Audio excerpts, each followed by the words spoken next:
히브리서 2장 1절부터 9절까지입니다. 2장 18절 내일 말씀까지 1장 4절서부터 하나의 문단이다 하는 것을 어제 말씀을 드렸습니다. 예수 그리스도가 천사보다 뛰어나심을 논증하는 그런 말씀인데요. 어제 말씀 1장 4절로 마지막 14절까지는 예수님이 천사보다 뛰어난 뛰어난 것을 천사는 아들이 아니고 예수님은 아들이다. 내가 너를 낳았다. 아들이라는 이름 이것이 뛰어나다 하는 것을 이야기를 했습니다. 그런데 이 예수 그리스도가 아들이시고 천사들은 사역자, 종이고 사역자, 일꾼인데 그것이 예수님의 뛰어난 부분인데 그 예수 그리스도가 하나님 우편에 앉았고 그리고 천사들은 우리 구원받을 상속자들을 섬기라고 주신 그런 그 섬기는 영이다 이렇게 마무리를 했어요. 이 1장 14절 말씀이 놀라운 말씀이죠. 성도가 누구냐 하는 것을 이야기를 하고 있는 겁니다. 그리고 이제 2장 1절에 그러므로 우리는 들은 것에 더욱 유념함으로 흘러 떠내려가지 않도록 해라. 이렇게 이걸 이제 히브리서의 권면, 히브리서는 서신 형식으로 되어 있지만 그 내용은 권면이다라고 어제 서론에서 말씀을 드렸는데 이 권면이기 때문에 중간중간에 히브리서는 경고가 나와요. 그러니까 설교할 때 성도들에게 적용하는 것 같은 그런 말씀인 거죠. 몇 번의 경고가 나오는데 이 2장 1절로 4절이 첫 번째 경고입니다. 흘러 떠내려가지 않도록 해라. 이같이 큰 구원을 등한히 여기면 어찌 보응을 피하리요. 이렇게 경고를 합니다. 여기서 우리는 들은 것이 뭐냐 하는 것을 생각을 해봐야 되는데 지금 히브리서가 시작한 지 이제 2장이잖아요. 그러니까 앞에 1장밖에 없잖아요. 그러니까 1장의 내용을 우리가 들은 것에 더욱 유념하라 이렇게 말씀을 한 거예요. 1장의 내용은 두 가지였죠. 1절로 3절 선지자보다 뛰어나신 예수님, 그 다음에 4절서부터 14절 천사보다 뛰어난 예수님, 이 두 가지인데 그 중에서도 가까운 것은 바로 천사들보다 뛰어나신 예수 그리스도, 그분이 아들의 이름을 가지고 있고 그분이 이제 우리를 위하여서 십자가에 죽으시고 부활하셔서 원수를 발등상 되게 하기까지 하나님 우편에 앉아 있는 그분이고 그 예수 그리스도 때문에 우리가 구원받을 상속자가 된 거죠. 이 구원받을 상속자, 이게 이제 구원을 이야기를 하는 건데 그 구원 이야기를 우리가 들었다는 거예요. 이거를 더욱 유념해라. 예수님이 누구시고 내가 누군가 이걸 들었다는 거죠. 그래서 우리 이제 예수 믿는 사람은 상속자다. 이 상속자, 우리가 1장 2절에서 만유의 상속자, 만물, 우주 만물의 상속자가 예수님이다 하는 말씀을 봤었어요. 그런데 우리가 구원받을 상속자는 예수님도 상속자, 나도 상속자. 그래서 예수 그리스도 안에서 우리의 지위를 지금 이렇게 1장 14절에서 연결을 하고 우리가 들은 것이라고 2장으로 간 거예요. 성도의 신분이 뭐냐 하는 거예요. 구원의 상속자다. 하나님의 상속자다. 엄청난 거죠. 천사들도 가질 수 없는 신분입니다. 그래서 어제 제가 이렇게 결론을 이야기를 했죠. 천사와 우리는 능력에 있어서는 천사가 뛰어나지만 신분에 있어서는 우리가 훨씬 뛰어나다. 그러면 능력으로 평가를 할 것이냐 신분으로 평가를 할 것이냐. 신분이죠. 그 집 주인이 능력이 있어서 주인인가요? 신분이 주인인가요? 신분인 거죠. 능력, 실력은 종들이 더 낫죠. 그죠? 주인이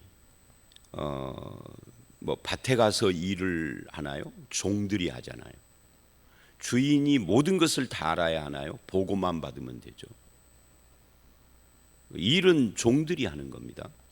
신분이 뛰어난 거예요. 아들도 마찬가지죠. 하나님의 아들이시고 오늘 우리는 누굽니까? 그 하나님의 아들이 우리를 형제라 부르고, 이제 내일 말씀에 형제라는 말이 나와요.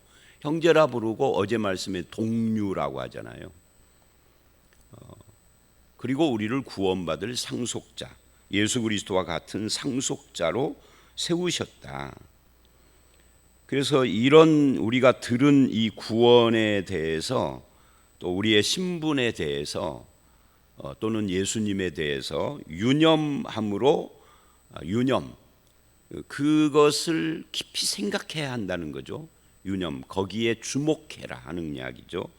뭐 하려고? 흘러 떠내려가지 않도록. 이거를 흘러 떠내려간다 하는 것은 소홀히 해서 잃어버리는 것을 말하는 거잖아요. 그러니까 이 구원의 사실에 대해서, 내가 믿는 예수님에 대해서, 나의 신분에 대해서 소홀히 함으로써 잊어버리지 않도록, 흘러 떠내려, 나에게서부터 떠내려 가버리지 않도록 뭐를 해야 하냐? 유념을 해야 한다. 늘 그것을 생각해야 한다. 이게 우리가 해야 할 일이다. 그러니까 우리의 구원과 구원받은 신분을 말하는 거죠. 그리고 2절을 보면 천사들을 통하여 하신 말씀이, 이게 이제 천사들을 통하여 하신 말씀, 이게 1장 1절을 보면 선지자들을 통하여 말씀하신 하나님에 대한 이야기를 했었는데, 여기서는 2장에서는 천사들을 통하여 하신 말씀이래요. 구약 성경에 보면 천사를 통하여서 하신 말씀들이 참 많죠. 선지자들을 통하여서도 하지만, 같은 이야기의 사실은 신약에 와서도 천사들을 통하여, 예수 그리스도가 태어나실 때도 천사들을 통하여 마리아나 요셉에게 이야기를 하고, 또 예수님을 맞이하는 그런 장면에서도 누가복음을 보면 안나라든지 선지자 시몬 같은 이런 사람들을 통하여서 말씀하시고, 뭐 수많은 그런 일들이 있습니다. 목자들에게 또한 나타나기도 하고. 그래서 천사들을 통하여 말씀의 전달자들이다 하는 이야기예요. 선지자도 그러고 선사들도 그렇고. 그런데 그 말씀이 견고하게 되어, 이 말씀이 확실하다, 견고하게 되어 모든 범죄함과 순종하지 아니함이 공정한 보응을 받았거든.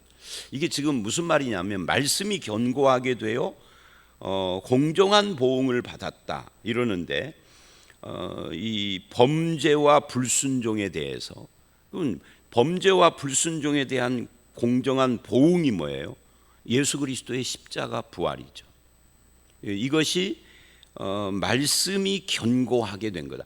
그러니까 구약에 수많은 말씀이 주어졌지만 그 모든 말씀을 집약하게 해서 단순히 한 가지로 요약을 하라 그러면은 예수 그리스도란 말이죠. 그 예수님이 뭐하러 오셨느냐? 범죄와 불순종에 대하여 공정한 보응을 우리를 대표하고 대신해서 받으시는 거예요. 그래서 우리는 이제 더 이상 하나님으로부터 어떤 보응을 받는 자가 아니게 된 거죠. 이걸 뭐라고 그래요? 이걸 속죄라고 그러고, 이걸 구원이라고 그러고, 그렇죠. 우리가 그거를 받은 거예요. 이거는 말씀이 견고하게 된 거다. 그래서 견고하게 됐다라는 말은 천사를 통하여 주신 말씀이 허투루 지나가 버린 것이 아니라 반드시 성취되어지는, 그것을 견고하게 된 것이다 라고 말한 겁니다. 말씀의 성취예요. 말씀의 성취가 공정한 보응이다, 예수 그리스도의 십자가 부활이다 하는 것을 이야기하고 있는 겁니다. 그러니까 우리는 더 이상 우리 스스로가 보응을 하지 않아도 되는 자가 된 거죠.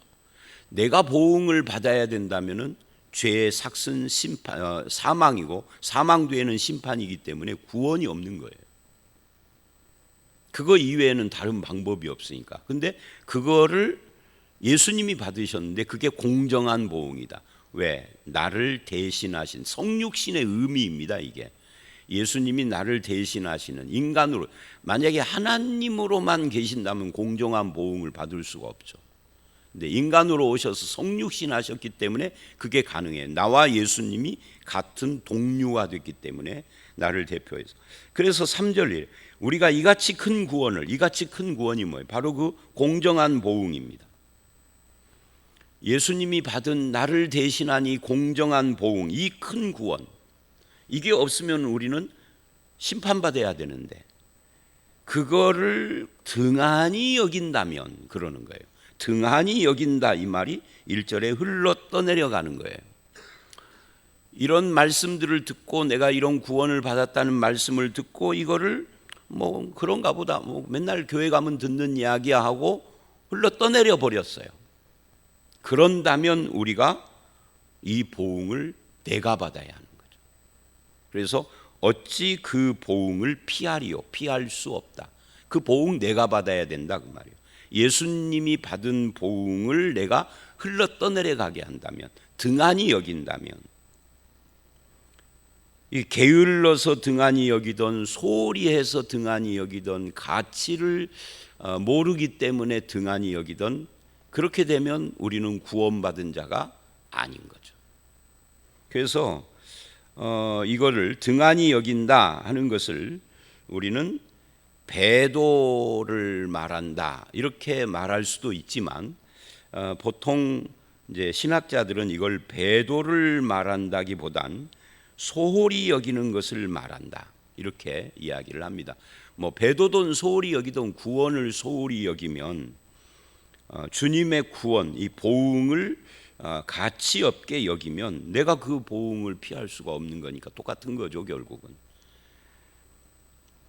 그런데 이 구원은 뭐냐?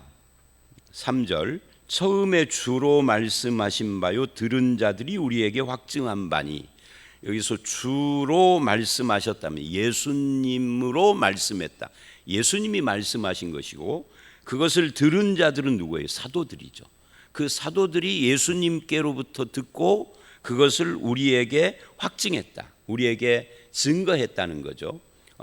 우리가 예수 그리스도, 이게 베드로 전서 후서를 보면 베드로가 그러잖아요. 우리가 너희에게 전한 예수 그리스도는 우리가 눈으로 본 바요 들은 바요 손으로 만진 바다 이렇게 이야기를 해요. 그러니까 이게 여기서는 확증이죠. 뭐 어디서 들은 풍월도 아니고 꿈속에 꿈꾼 것도 아니고 보고 듣고 만진 확증된, 그래서 사도들이 우리에게 이 복음이신 예수 그리스도를 그렇게 증거했다. 그리고 사도들만 증거를 한 것이 아니다. 4절 하나님도 증언하셨다. 그러니까 예수님이 말씀하셨죠. 사도들이 확증했죠. 하나님이 증언을 했습니다. 하나님은 어떻게 증언했습니까? 표적, 기사, 능력, 자기 뜻을 따라 성령을 나누어 주심. 다시 정리를 하면 표적, 기사, 능력, 성령입니다. 성령을 주심. 그러니까 성령을 주신 것도 예수 그리스도가 누구며 우리가 받은 구원이 무엇인가를 증언하기 위하여서 성령을 주시는 거예요. 구원을 증언하는 것이 아닌 어떤 신비하고 신기한 것을 경험하게 하려고 성령을 주시는 것이 아닌 거죠. 성경 어디를 읽어봐도 똑같습니다. 사도행전을 읽어봐도 신기한 능력 체험으로 성령 받으려고 하는 그 누구예요? 마술사 시몬에게 사도들이 선언을 하죠. 베드로가 너의 은과 함께 망해버려라 하고. 그러니까 마술사 시몬이 가만히 보니까 사도들이 기도하니 사람들이 성령을 받았어요. 그러니까 자기도 그 신기한 능력 좀 써먹어 보려고 돈 주고 사자 그래요. 그 신기한 능력인 거죠. 신기한 능력. 네 은과 함께 망해버려라. 성령은 그렇게 그런 것을 위하여 주시는 것이 아닙니다. 예수 믿는데 밋밋한데 성령을 받으면 뭔가 신비한 일들이 일어나고 그러면 예수 믿는 것이 신날 것 같은데, 그래서 성령 받으려고 하면은 그와 함께 그 재미와 함께 망해버려라. 똑같은 이야기죠. 성령을 주시는 이유는 구원을 위해서예요. 예수 그리스도의 이 큰 구원을 확증하고 증언하는 것이지 다른 목적을 위하여 주시는 것이 아니에요. 물론 이제 고린도전서 12장을 보면 성령이 오셔서 우리를 하나가 되게 하고 공동체를 세운다, 이런 면도 있죠. 그러나 신기한 체험을 위하여서 주시는 것은 아니에요. 성경 어디에도 없어요, 그거는. 근데 대부분 성령을 체험하기 원하는 사람들의 심리는 구원을 위해서도 아니고 공동체를 세우기 위해서도 아니고 신기한 체험을 하기 위해서예요. 제가 과거에 그런 삶을, 신앙생활을 했던 때에 제 주변 사람들은 100% 다 그랬어. 그것 때문이야. 다른 이유는 없어. 그러면 그건 잘못된 거죠. 자, 다시. 그래서 1절로 4절 말씀은 핵심이 그거예요. 들은 것을 유념해라. 이 큰 구원을 등한히 여기지 말라. 이 구원이 흘러떠내려가지 않도록 해라. 이것은 공정한 보응을 받으신 예수 그리스도의 구원이다 하는 것을 말씀을 하고, 이것은 예수님과 사도들과 하나님이 확증하고 증언한 것이다. 확실한 구원이다, 그런 말이에요. 여러분은 어떻습니까? 이제 5절 이하를 가기 전에 여러분이 들은 구원의 말씀, 이 큰 구원, 이 공정한 보응을 받은 이 구원을 여러분의 것으로 확실하게, 확고하게 가지고 있습니까? 무슨 일이 있어도 나는 이 구원의 확신에 흔들리지 않습니다. 또 않기를 원합니다. 이런 구원 확신을 갖는 성도가 다들 되시기를 주의 이름으로 축원합니다. 이제 5절 이하를 보면, 여기 이제 5절 이하의 말씀은 내일 말씀까지 쭉 이어져서, 오늘은 9절까지입니다만 아마 분량 때문에 그런 것 같아요. 내일 말씀 10절을 보면 구원의 창시자라는 말이 나와요. 구원의 창시자를 고난을 통하여 온전케 하셨다. 이 구원의 창시자는 예수님을 말하는 거예요. 예수님은 우리에게 구원을 주셨는데 이 구원은 어디에서 나온 거냐? 예수님이 창시자다, 그 말이에요. 구원의 창시자. 이게 이제 핵심이에요. 근데 이제 오늘은 9절까지 띄었기 때문에 이 5절로 9절 말씀을 따로 독립시키면 영광과 존귀로 관쓰신 예수님입니다. 자, 5절을 보면 이게 시편 8편 이야기를 하기 위하여서 6절서부터 이제 서론이에요.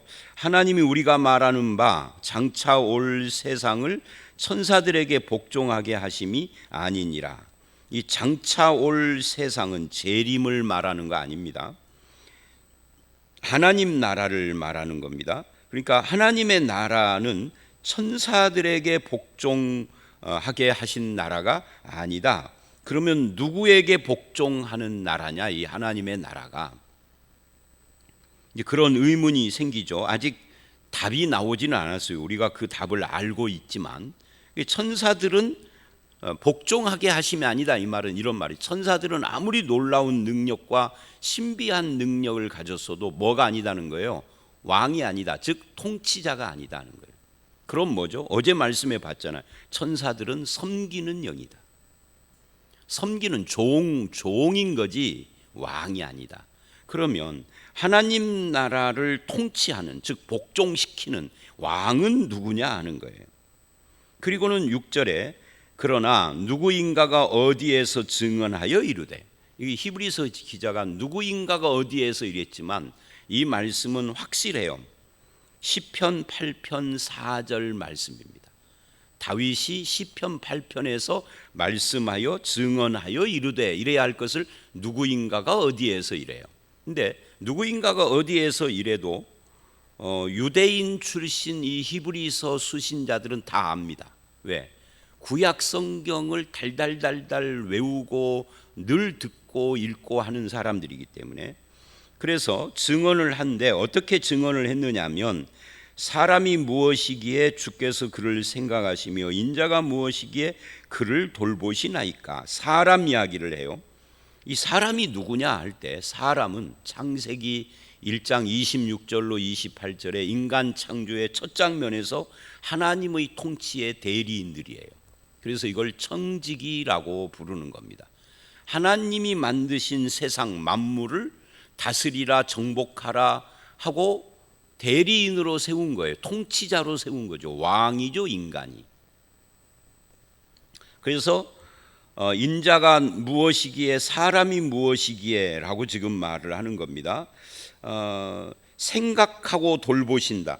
이 사람을 생각하고 돌보시는 하나님, 이게 이제 시편 이야기인데, 그를 7절, 그를 사람이죠. 인자는 사람의 아들인데 똑같은 겁니다. 사람이라고는.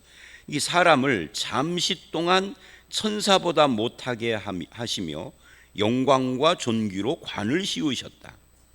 인간이 천사보다 못합니다. 뭐가 못하죠?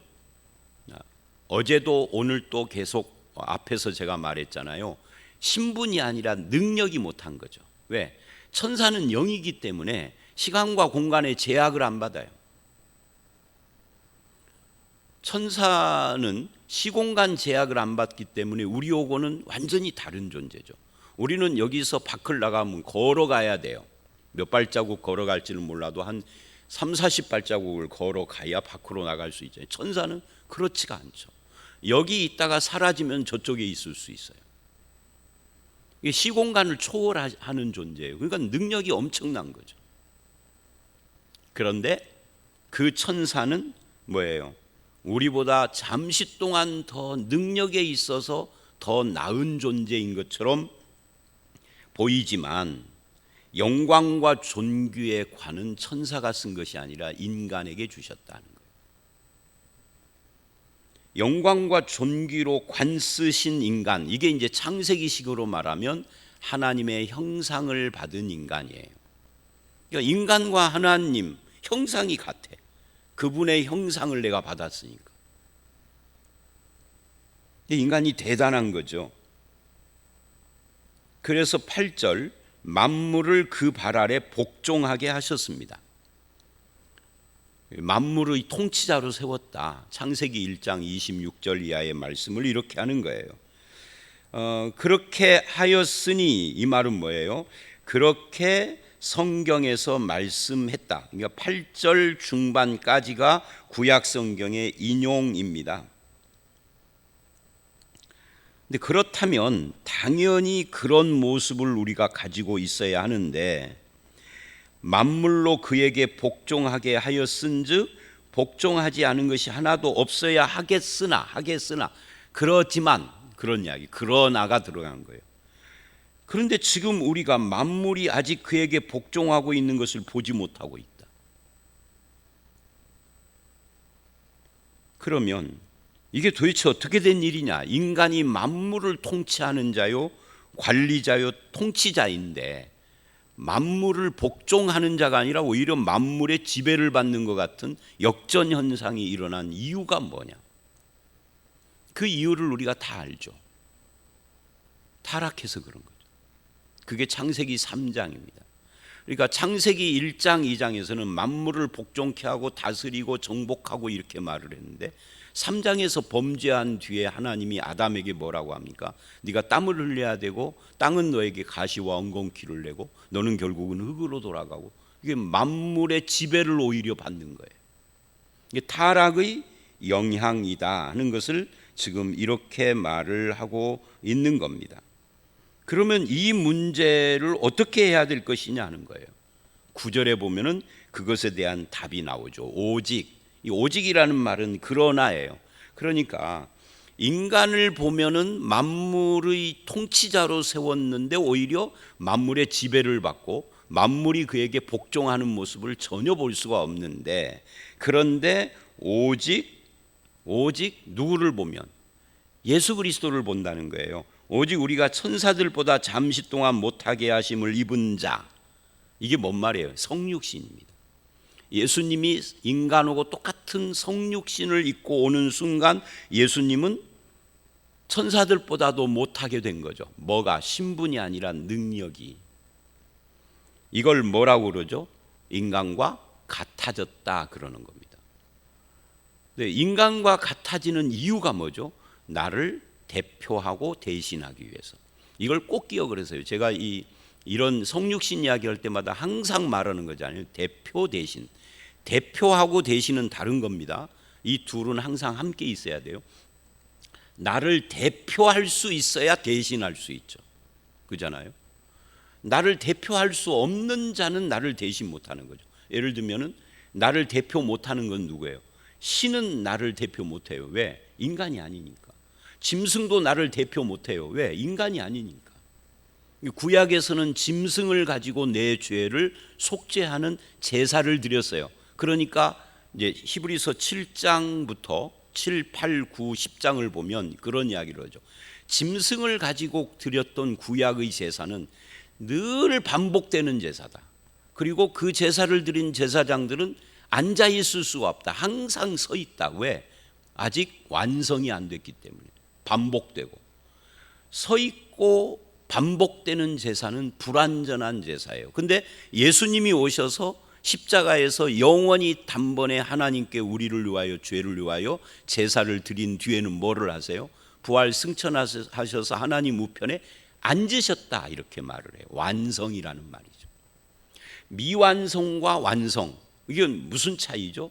예수님이 신이기 때문이 아니라 우리를 대표하는 인간이었기 때문에 그러는 거죠. 성육신. 인간이어야 나를 대표하는데 짐승이 나를 대표했으니 이건 모형이요 그림자요 상징이다. 히브리서 8장에 하는 말이에요. 이 모형, 그림자, 상징. 뭐 짐승이 아니고 하나님이면 하나님은 나를 대표할 수가 없죠. 신인데 어떻게 인간을 대표해? 그래서 성육신이에요. 여러분, 그러니까 이 성육신이요 논리적으로 신비한 겁니다. 그래서 성육신을 부정하면 그는 이단인 것이고 구원이 없는 거예요. 성육신, 그것은 천사보다 잠시 동안입니다. 잠시, 이 땅에 있을 동안만이죠. 동안 못하게 하심을 입은 자를 바라보니, 그분이 나오고 똑같은 인간이신데 죽음의 고난 받으심으로 말미암아, 성육신의 목적이죠. 성육신은 우리가 예수님을 본받으라고 오신 것이 아니라 죽음을 위하여서 성육신 하신 거예요. 나를 대표하고 대신해서 죽음. 그 죽음으로 말미암아 영광과 존귀의 관을 쓰셨습니다. 부활 승천하셔서 하나님 우편에 그 예수님을 본이에요. 그러니까 인간인 우리에게 영광과 존귀의 관이 없어요. 원래는 영광과 존귀의 관을 쓰는 통치자였는데 타락으로 이 관을 뺏긴 거죠. 그런데 나를 대표하는 인간 예수 그리스도를 보니 내 머리에 있어야 할 영광과 존귀의 관을 예수님이 쓰신 것을 봤다. 이렇게 행하신 이유는 뭐냐? 이를 행하심은, 그 이유는 하나님의 은혜로 말미암아 모든 사람을 위하여 죽음을 맛보려 하심이라. 이게 앞에서 말한 2절에 공정한 보응 받으신 거예요. 이것이 큰 구원입니다. 3절, 이같이 큰 구원입니다. 이거를 등한히 여기면 안 된다. 그래서 이제 이거를 이제 앞쪽에다가 올려 붙여서 연결을 했지만 내일 말씀에는 바로 이렇게 해서 뭐를 했다는 거예요? 구원을 창시했다 그 말이에요. 예수님이 구원의 출발지이다 그런 말이죠. 그래서 이 구원의 창시자, 고난을 통하여서 온전케 한 것이 합당한 것이죠. 왜? 고난을 통하여 우리 죄를 속하여야만 하는 것이기 때문에. 이제 요건 이제 내일 말씀을 보시기로 하고요. 오늘은 여기까지입니다. 오늘 말씀은 결국 어떤 이야기냐면 예수 그리스도 안에서 우리가 영광과 존귀의 관을 회복한 것이다. 이 예수 그리스도가 세상 만물이 통치자, 만물과 천사들을 다 다스리시는 통치자, 왕이시다. 그분이 우리를 위하여서 공정한 보응을 십자가에서 받고 이 큰 구원을 우리에게 주신 분이시다. 이것을 우리가 유념해야지 흘러 떠내려가게 하면은 안 된다 하는 것을 말씀을 했습니다. 이 모든 것을 다시 간단하게 한 단어로 말하면 구원의 확신을 가지시라 하는 이야기입니다. 여러분, 구원의 확신의 근거가 뭐예요? 하나님의 말씀의 성취이신 예수 그리스도다. 예수 그리스도의 공정한 보응이다 하는 것을 이야기를 하고, 이것은 하나님도 증거하고 선지자들, 사도들도 증거하고 예수 그리스도를 통하여서 하신 말씀이다라고 말씀을 하셨습니다. 이 구원의 확신을 가지고 살아가며 하나님께 영광을 돌리고 구원받은 성도들은 눈에 보이지는 않지만 영광과 존귀로 관쓰신 예수 안에서 이것이 회복된 자이다 하는 것을 알고 믿고 자부심을 갖고 늘 주님과 함께 동행하는 그런 성도들이 다 되시기를 주의 이름으로 축원합니다. 함께 기도하겠습니다. 하나님, 그렇습니다. 우리가 받은 이 구원이 얼마나 큰 구원인지, 또 그 구원을 위하여서 예수님이 십자가에서 받으신 보응이 어떻게 공정한 보응이 되었는지를 봤습니다. 또 아담과 하와가 타락함으로써 빼앗겨버린 영광과 존귀의 간을 우리와 똑같은 모습으로 성육신하신 예수 그리스도가 십자가 부활 승천을 통하여서 회복하시고 우리를 대신하신 예수 안에서 우리가 또한 그 큰 구원을 받은 자가 되었음을 감사를 드립니다. 우리의 남은 생애가 구원의 확신 가운데 흔들리지 않고 늘 그것을 유념하며 그 밑바탕 위에서 믿음의 삶을 살아가는 우리 모두가 되게 하여 주시옵소서. 오늘 이 하루도 구원받은 성도처럼 믿음 안에서 살기를 간절히 바라올 때 예수님 이름으로 기도드려 싸움나이다. 아멘.